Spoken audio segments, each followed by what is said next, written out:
mañana se va el lucero y el alba lo llama el sol. Ya está lista la pionera para empezar la marcación. Los terneras que asustados se alborotan del corral y una flor roja de la cama prendida un zapucar.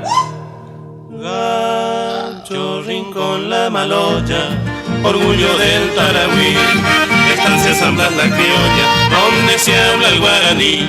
Ya Fermina la patrona, junto al gurí regaló, está Chacho el hijo bueno, sangre de Toroñarón.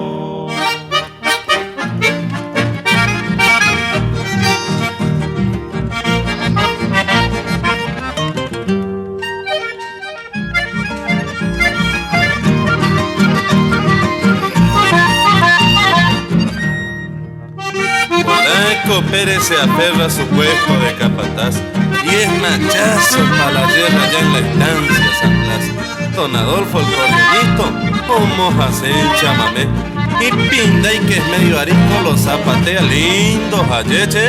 Es verdad, ya pues. Gaucho, Rincón, La Maloya, orgullo del Tarahui, estancia San Blas la criolla, donde se habla el guaraní. Ya Fermina la patrona, junto al gurí regaló, está Chacho el hijo bueno, sangre de Toroñarón.